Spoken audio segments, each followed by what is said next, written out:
right, Shalom. First and foremost, I would like to give all praise and glory unto Yahweh, Bahashem, Yahweh Shai, Bahashem, Rakakadash, double honors unto the apostles and the elders of GMS who well, teach well, being great examples to his younger brothers, and peace and blessings and salutations to the hopeful elect out there, pushing his word in truth and in sincerity across the four winds in the name of Yahweh, Bahashem, Yahweh Shai, pushing to get up out of here. Shalom to the hopeful elect, the believers, the listeners, whom have came back to the obedience of the scriptures through faith in Yahweh Bashem Al Shai.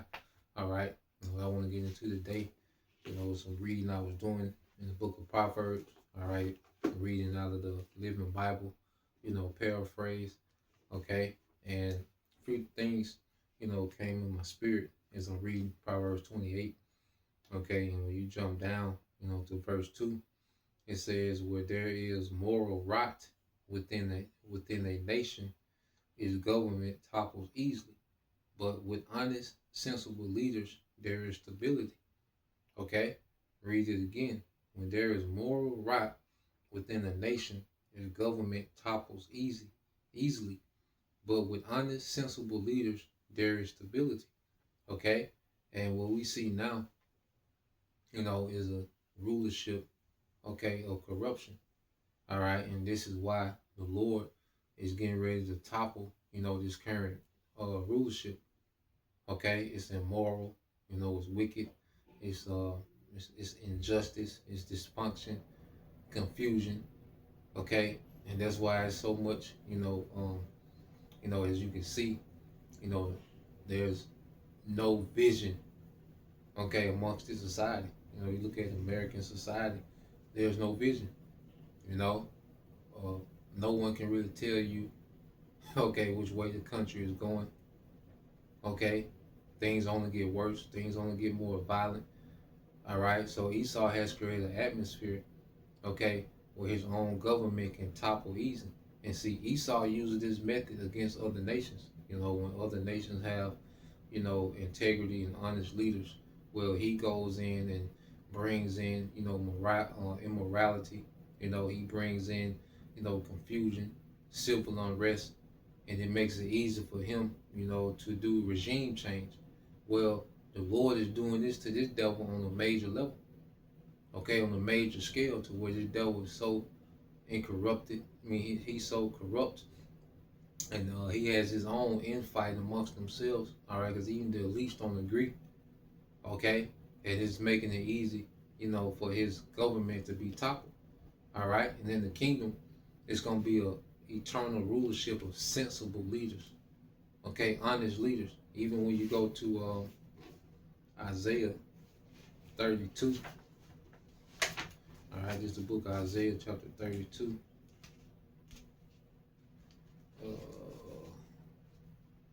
and 1.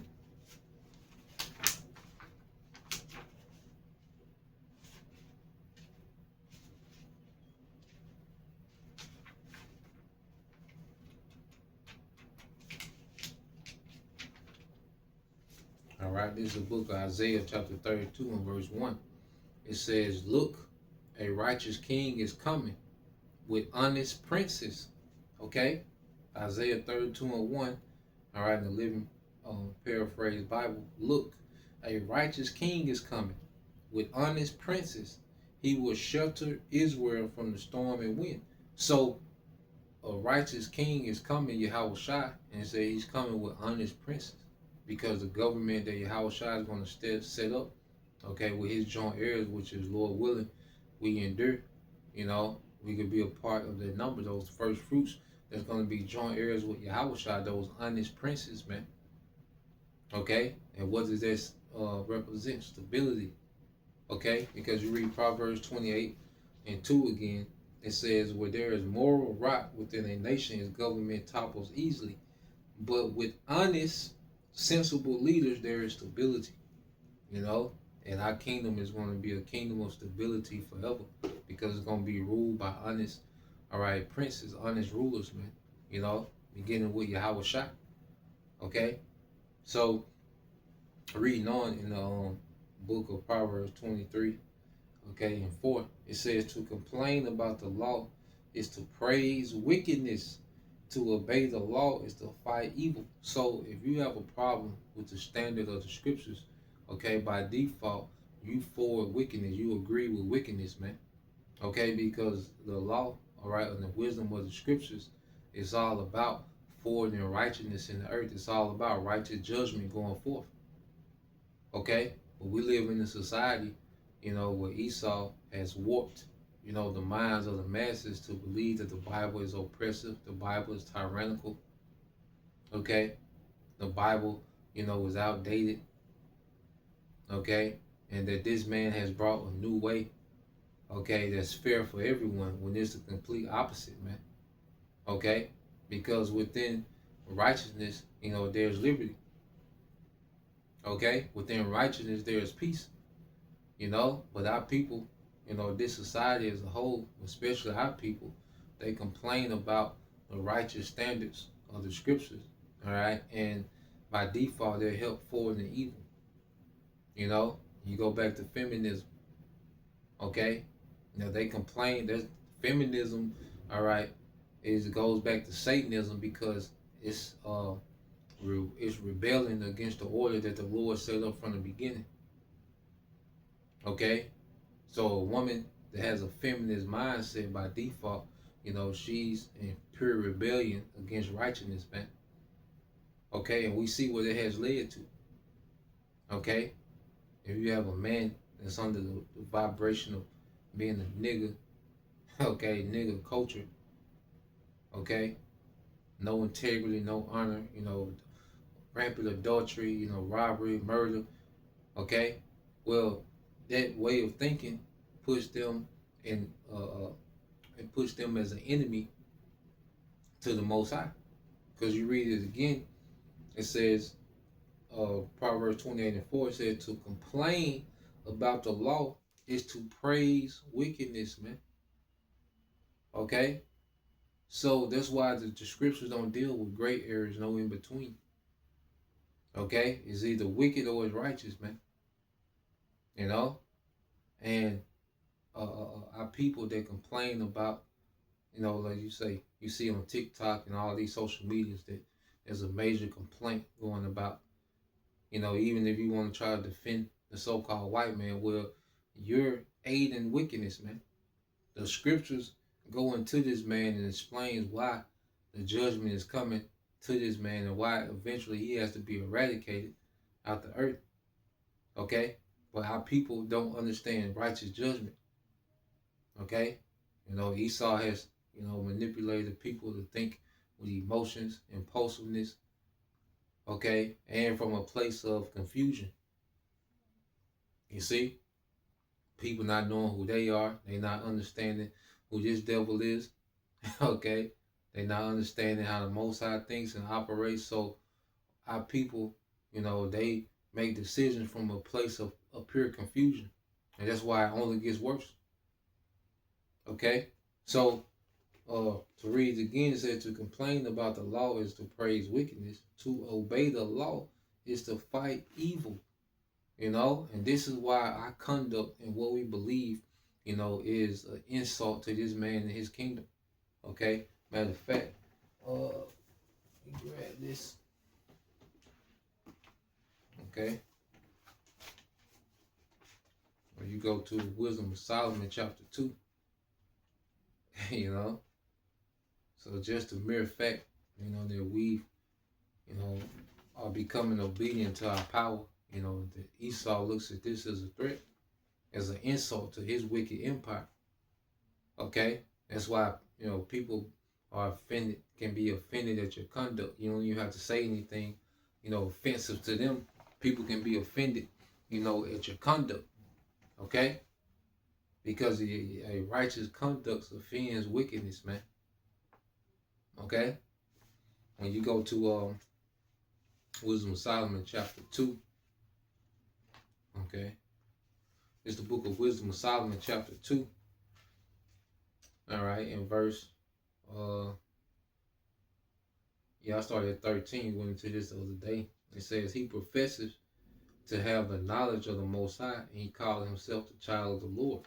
And this is how the elites view us, as we've been raised up. The Lord has giving us our identity back, giving us his wisdom, you know, and it has allowed us to become familiar, you know, with him again. Okay, now we're beginning to know our power. Okay, as we become righteous judges, well, we're becoming like the most high righteous judge, the Heavenly Father Yahweh through his son, all right, which is another righteous judge, Yahweh Shai.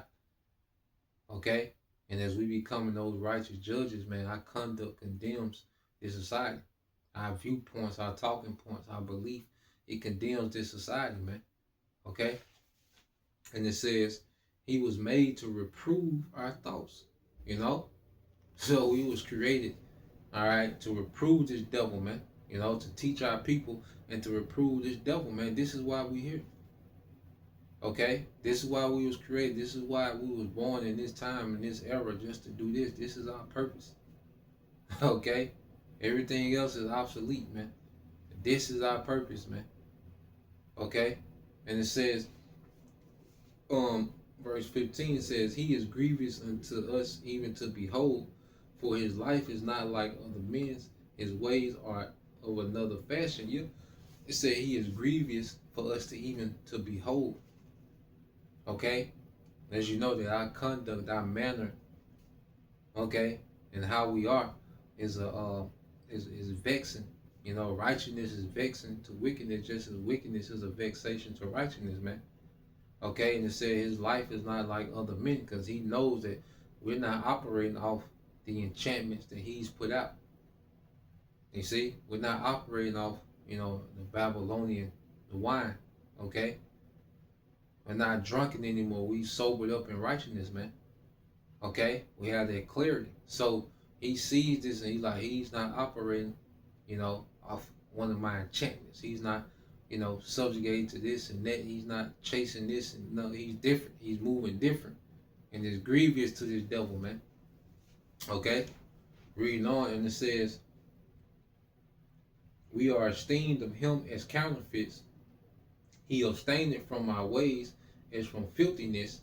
He pronounced the end of the just to be blessed, and make it his boast that the Most High is his Father. Let us see if these words be true, and let us prove what shall happen to him at the end. Okay? So now this is these devils getting ready to gear up. Okay? They psyching themselves up. And this is what they're doing now.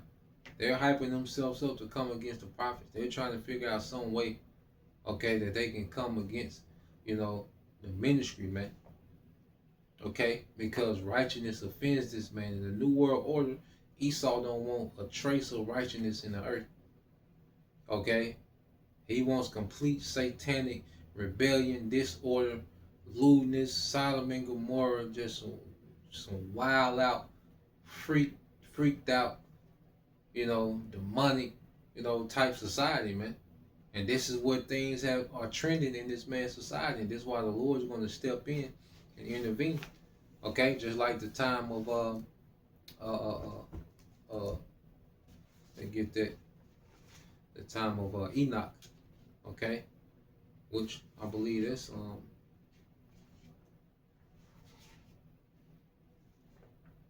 yep, that's Wisdom of Solomon chapter 4, and it says, he pleased the Most High, and it's speaking of Enoch, and was beloved of him, so that living among sinners, he was translated, he was taken away. The earth had gotten so bad that the Lord just took Enoch away. Okay, and it's gonna happen in this time. The Lord will, you know, we are in the lot of Enoch, you know, which is in the Hebrew Hanak, which goes into dedicated. You know, he was dedicated to the way. The scripture say he walked with the Most High, and he goes into what his manners and his conduct, his way of life. Okay, he walked with the Most High through his behavior, his conduct. You see, his order, his belief. You see, and the Lord took him away from that wicked society, man. You know, just as the Lord's going to take away the elect from this wicked society and destroy this society simultaneously, man. Okay, so if this time, you know, he just took away Enoch, you know, but there wasn't a destruction. The flood eventually came, and now it's going to be simultaneously, man. The Lord's going to destroy this place and take away those dedicated to righteousness, man. You know, have who have recommitted, as we've committed ourselves back to righteousness, man. Okay? And it says, yeah, speedily he was taken away, lest that wickedness should alter his understanding and deceit beguile his soul. For the bewitching of naughtiness doth obscure things that are honest, and the wandering of concupiscence doth undermine the simple mind. He being made perfect in a short time fulfilled a long time, for his soul pleased the Lord, therefore hasted he to take him away from among the wicked. Okay? Hasted he to take him away from among the wicked. You know, Lord will, that's our lot. You know, that we're taken away from among the wicked and those chariots, man, because that's the ultimate goal, to get on those chariots, man, to stay dedicated unto the chariots, man. You see? So we can have that same report, the same record as Enoch of being taken away from a wicked age, man. Okay? So reading down, this is on Proverbs 28:5. It says, evil men don't understand the importance of justice, but those who follow the Lord are much concerned about it. Okay? You see, evil men don't understand the importance of justice, man. That's why nothing is a big deal to our people, man. Okay? That's why, Jake think we're doing too much. Okay? Like, why is there so much emphasis on the so-called white man? Well, because you don't understand the wickedness of this man. This man is the most unjust, inhumane ruler to ever rule. Okay? But see, our people, they don't understand the importance of justice, man. Okay? Because this is a very individualistic society. Okay? Where everyone just concerned about their own little reality that they have going on. They don't understand how injustice impacts a society. Okay? What this man did to families, the way he broke up families, the family structure, that was a major injustice, man. And we see the ripple effect of it, man. But our people can't put two and two together. How injustice and wickedness and sin, all right, plays a major effect, okay, on the outcome, okay, of our people, man. The outcome of society. Okay? I'll read it again. Proverbs 28:5. It said, evil men don't understand the importance of justice, but those who follow the Lord are much concerned about it, man. And as we've come back, to who we are, and we're, like I said, we're becoming those righteous judges, man. Hey, we concerned about everything, man. We concerned about how the earth is being ran, the ecosystem, the animals, the plants, we concerned about all these things, man. People out of order, man. That's a big concern to us, man. Okay, because we're beginning to think, like the Heavenly Father through us, through His Son Yahushua. Okay, and that's why when we get back in power, the Lord's finna. Matter of fact, let's get this. I hold this in Wisdom of Solomon. Yeah, here you go, right here. Wisdom of Solomon 6:24.